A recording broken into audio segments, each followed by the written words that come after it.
paid for our liberty. Grant that we may be eternally vigilant to keep it and to help us to use it well by serving our present generation in righteousness, justice, and peace. Amen. Amen. Thank you, Ellen. Right. We are privileged today to have Anderson Marketing Group, who has been working with us since the spring on giving our historic seal a little facelift, and ended up creating a new logo. So without any further delay, I would like to introduce President Kim Gresham and Director of Corporate Marketing, Surette Shook. Thank you.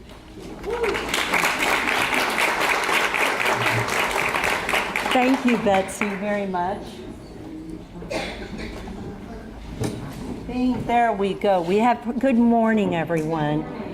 It's great to see so many lovely ladies sitting in one room to see this hopefully very exciting moment. On behalf of Anderson Marketing Group, we want to say thanks to every one of you. This was a very collaborative process across many people sitting in this room, some people that I haven't seen today that were part of it. We're happy with where we have landed and appreciate all of your input and excited to reveal this new logo and also a refreshed seal for the Battle of Flowers organization. So we'll get started. We are not clicking through. There we go. So just a reminder, everything that we all know, but let's talk about it. The Battle of Flowers. The city of San Antonio owes its annual fiesta to Battle of Flowers. It all started with the first Battle of Flowers parade in 1891. More than just a parade, though. It's the oratorical contest, the band festival, the cover art festival, and the Texas History Essay Contest. So what were our objectives? Well, you're more than just a parade, which so much of the general public associates to you. You teach history of Texas. You keep the patriotic traditions of Texas alive. And you're comprised of all women volunteers with a passion for the mission of this organization.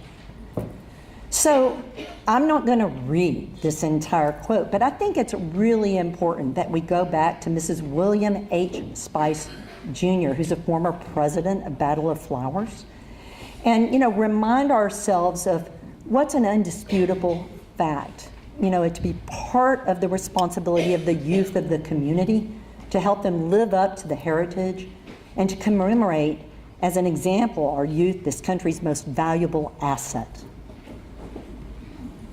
So, Battle of Flowers, it was an established association in the community known for the parade and the ladies in the yellow hats, which I love. Yes, I love that.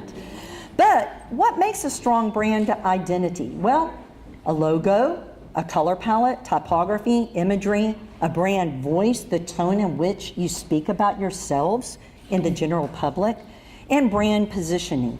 You can see Nike, McDonald's, Coca-Cola. You don't even have to think twice about, Starbucks without understanding what their brand personality is, their tone, how they speak, etc.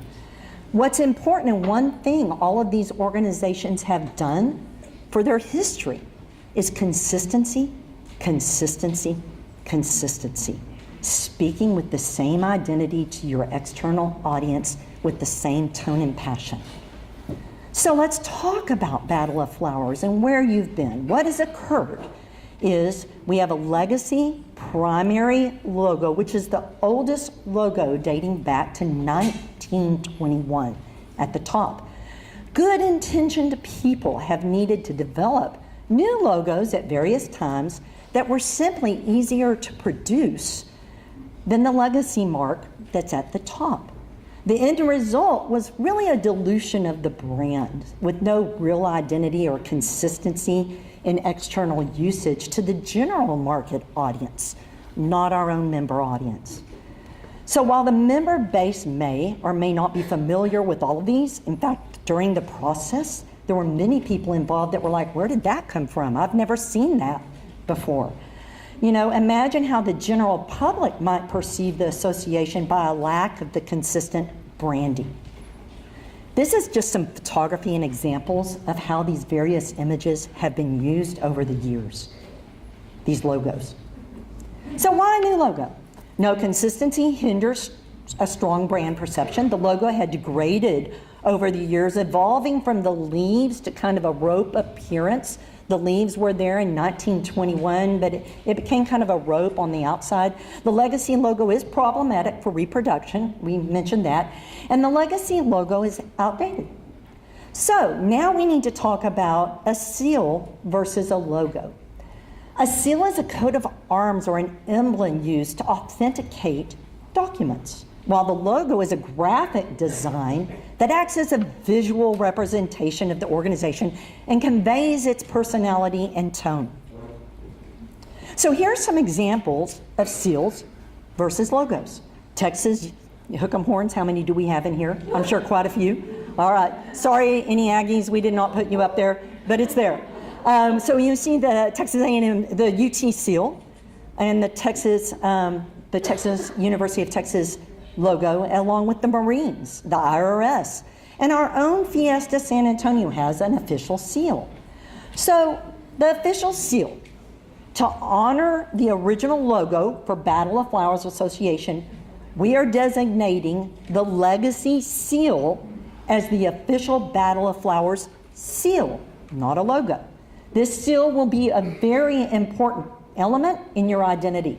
You will use it for many different things. Your Duchess invite, your 25-year service recognition, your official correspondence to leadership, from leadership, etc. So there will be uses of the seal. We are not eliminating the seal. We are simply refreshing the seal. This is your Battle of Flowers official seal, not the logo.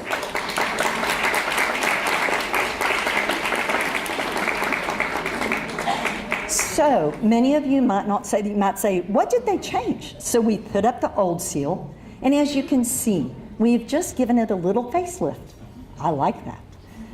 It restores the beautiful design of its original appearance with just slight modifications. One of them is the addition of 1891 to your seal. We dropped the maroonish brown background. Why? Notice how it makes the Texas star now stand out. It's just vivid, you can see it. And we've added an outline to the Alamo. I mean, that's very necessary. So this seal will be easy. I think Allison will be very happy, I don't know where she is in the room, to reproduce, so if needed.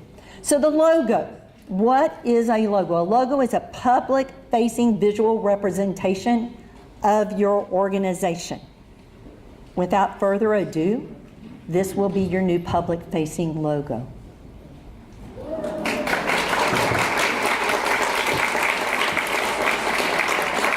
Thank you.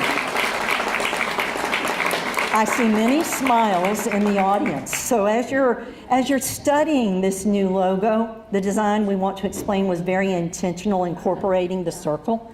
This circle, you guys, is symbolic of what you are. It starts at the Alamo and it ends at the Alamo, the circle. Also, you'll see a burst of petals within the flower design resembling confetti. What does confetti represent? It represents celebration, yes. And of course, the star that lives in the center of the flower reflects the Lone Star State. And incorporating 1891 pays homage to the very first parade and lineage of this established association. So, this logo, is coming to you in 3 different versions. There will be a circular version, primary, and then we have a vertical logo and a horizontal logo. Please know, we develop these in different formats because you'll have them for different needs, such as the new website. The round seal, the round logo will not work well on the website. Therefore, we will probably be skewing toward the horizontal version of the logo. What's next and what's coming to you, and you'll be very excited, is a graphic standards manual. The Graphic Standards Manual will be a resource for all of you, okay? It will provide you with specifications, guidelines for the use of these different logos, such as trademarks, and other marketing materials to ensure brand consistency across the organization. That we will also address where you will use the official seal, which will be much more limited than the public-facing logo. Graphic standards, I already went through this, will also provide secondary color usage options. Because some of you are needing secondary colors that represent the brand, we will do that. Typography lockups and merchandise usage. We will put these files all into your member portal. Included in that will be various formats of all of these logos, digital stationery for the organization. We will have business cards, letterhead, PowerPoint templates for you in that stationery package, along with this full graphic standards manual. All of this will be uploaded into the portal on the 15th of October, so you will see it all then.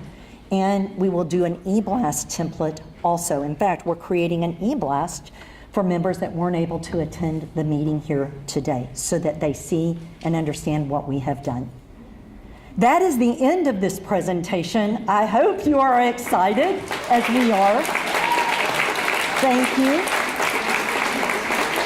I think that they are handing out gifts for you guys with the new logo on it that are being passed down your rows. That is from Battle of Flowers Association. Enjoy. And I am opening this up for Q&A if anyone has any questions. Oh, everyone's excited about the gifts.